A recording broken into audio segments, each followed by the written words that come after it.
Today on the 411, we discuss bills and motions with Honorable Engineer Abdullahi Umar Faruk. He is the member representing Bunza Kebbi, Kalgo, Bunza, Federal Constituency, Nigeria. Still here at the nation's capital in Nigeria, doing my rounds, of the House of Assembly. And I'm presently here on the show with a very, very interesting member of the House. Thank you so very much for coming on the show. Thank you for having me. Yes, sir. Can you introduce yourself, please? My name is Honorable Engineer Abdullahi Umar Faruk. Okay. I'm representing the people of Birnin Kebbi, Kalgo, Bunza, Federal Constituency. I'm also the Maji Kirangwando. Oh, okay. Thank you so much for that. You're welcome. Now, let's talk about your legislative focus and agenda. What are they? Actually, my focus is on socio-economic development in Nigeria. Now, it takes me to some of the bills you passed today. You had quite some interesting bills for today. I think 2 bills today. So you want to talk about them? Oh, yes. I actually moved a bill for an act to amend the Nigerian Minerals and Mining Act of 2007. Okay. The other one is also actually a bill for an act to establish Nigerian Peace Corps. Okay. Yeah, those are the bills I moved there. Okay, now let's talk about the one to amend the Nigerian Minerals and Mining Act. What do you hope to achieve once this bill is passed? What do you think it would do to the Nigerian economy? Well, it is going to improve the mining industry, particularly the very sensitive and touchy one, the relationship between the host community and also the miners. Usually, not only in Nigeria, globally, you have these issues about community, the host community, and also the prospective miners or the investors. Like what we have with the oil and gas issues in Niger Delta. Okay. There is restiveness, use restiveness, and all other complaints associated with that. Whenever you are having exploration or exploitation, definitely you are bound to touch and change the ecosystem. You are going to affect the environment. Even air pollution is coming on.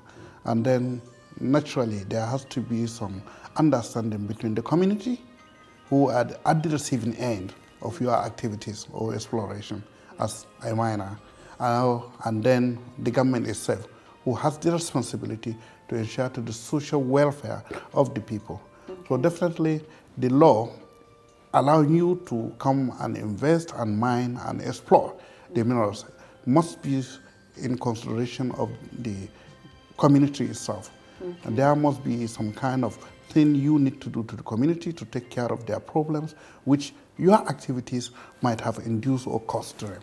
Okay. Yeah, so that's basically what they that is it. So to bring a kind of harmonious relationship and beneficial relationship of the two divides, the community and the investors, the miners. Oh, okay. Now let's talk about the second bill, which is the one for the Nigerian Peace Corps. What do you hope to achieve? What are the nitty-gritties, details of this act? What does it really Well, if you know, Nigeria, actually, we are very populous, about 178 million people. Okay. And about 45% of that are very able, dynamic youths. Okay. And this army of youths, about 13 million of them are unemployed. This is a sorry state in Nigeria.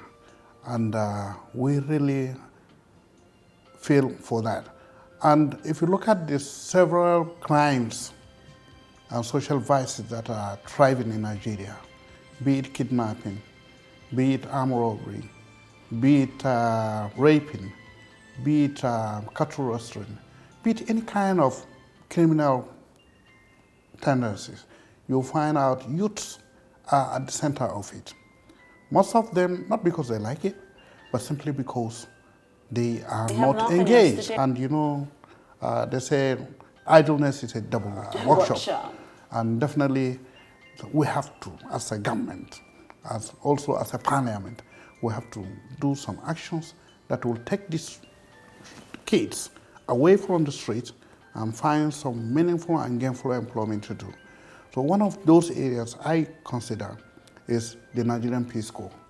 Currently, the Nigerian Peace Corps is an NGO, but they have already with them over 700,000 youths of Nigeria who are registered with them and who are also getting some civic training from them and who are being used in trying to offer some community assistances in terms of maybe election, in terms of census, in terms of any vaccination exercise. They all go to provide some security assistance. Even with the community itself, when they are having some festivities, these kids, they go and offer some kind of control measures, those security issues. So I look at it, why not the government take the responsibility, pay these people, give them some stipend, as is done with U.S. Peace Corps. And I think if we do that, we will, along the way, prepare these kids for national duties, and they can also serve as a reservoir for all other agencies, you understand, who want to employ manpower, because these are already disciplined. They have been taught and trained on how to be very disciplined and organized, and this is the purpose of that bill. Wow, sounds like an amazing deal. Yeah, thank you. Let's talk about some of the motions. You moved an urgent need to develop the steel sector as a way of diversifying the Nigerian economy. Yes, that one actually arising because Nigeria, we are blessed with mineral resources. We are blessed with abundance wealth. One of them is the iron and steel, iron. And there has been effort, a very gigantic one, to build so many steel industry. One is Adjacta Steel Complex. It's a mega box complex, almost 98% completed, but then it was abandoned. And really, so many actions and interventions, some of them not quite good, patriotic, and they have rendered that place very useless. So I called on, through the motion, on the federal government. We are urging them, look, consider reviving that particular sector so that at least the economy can be diversified. Instead of relying fully on oil, which the price is going low by the day, why not we develop the steel sector, which if properly harnessed, properly managed, can even overtake the resources or the income coming from the oil. From the oil? Yes, we have it abundance. The whole of North Central is entirely sitting on iron. Steel? Oh my God. Yeah, you talk of part of FCT, you talk of Nasarawa State, you talk of Kogi State. All they are sitting on iron ore and dolomites. And if this sector is being focused and then harnessed, and then we can do that. And moreover, we have this giant steel complex, which already is 90%. It's just finish it up, and then so it's easy for it to take off. To take off, and this is what that motion was all about. Wow.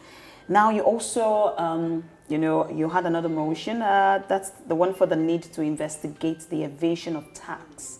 Now, specifically by Stallion Group, under the new National Rice Development Policy. Maybe you want to expand a bit on what that motion is. Oh yeah, actually, this is another patriotic consideration, because no, we cannot have conglomerates coming into Nigeria, benefiting, making profits in billions of naira, and the civic responsibility they need to do in respecting the laws of the nation, they cannot do it.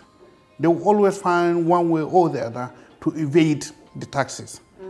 In this particular one, there was a particular rice policy where, because to augment the internally produced rice, Nigeria is large, the population is large, so we cannot meet up with our rice demand. So they were given waiver approval to import. And if you import more than what you are allowed by the allocation, then you have to go under some taxation. And those taxation, yes, amounts to about 20 billion. Initially it was 15 billion, and then another one about 17 to 20 billion. Whatever is the amount, pay. If other smaller companies can pay, why not the meager companies of the size of Stallion Group? I think if they don't want to do, we should force them to do. And that's why that motion came, so as to investigate really what is the reason why they are still owing that 17 billion tax imposed on them by the Nigerian customs. And if they are found wanting, they must pay. This is a government that has no tolerance for corruption or anything of that nature. Well, now let's talk about, I want to go back a bit to your first bill, which is the one to amend the Nigerian Mining and Minerals Act. Now, I want to ask you a question. Do you believe that the solid mineral, basically minerals, actually industry in Nigeria? Let me tell you, in Nigeria, every state has one form of minerals or the other to exploit in commercial quantity. Every state. In commercial quantity? Yeah, and we have about 1 million square kilometers in Nigeria, which means it's massive, it's wide. Completely? Yes. Wow. So you can just imagine if some... They own a nest. Yeah. Wealth. And really this is it. And So I think really the future of this, the future in this country lies in solid minerals. And if we can harness them like they do properly in South Africa, definitely we will come up. And then we wouldn't be having problems of non-payment of salaries, etc., or not doing exactly the duties of government to its own people. Wow. So we can diversify the economy by going into that sector. So do you believe that the solid minerals industry can overtake the oil and gas? Definitely. It will. We have the resources. In no time, once, let us just kickstart it. And that's one of the policy thrusts of the President, Muhammadu Buhari. He promised he's going to explore into solid minerals. And by the time, and we have to make the policy very conducive for the investors to come, and also for the host community to ensure that they are not ripped out or they are not partakers into the industry. So really that is what that bill is about. All about. All right, then. Thank you so much, sir, for chatting with us. Yeah, welcome. Okay, well, I'm still here at the nation's capital, and I've been having a chat with Honorable Engineer Abdullahi Umar Faruk, and he is the member representing Bunza Kebbi, Kalgo, Bunza Kebbi State, Nigeria constituency, obviously. And we've been discussing, the Nigerian solid minerals industry and how it can be a nest, as well as how we can combat the issues of unemployment, fighting it to a low down low. Thank you so much, sir. It's been a pleasure. Yeah, welcome. Well, don't go anywhere. There is still a lot more lined up for you.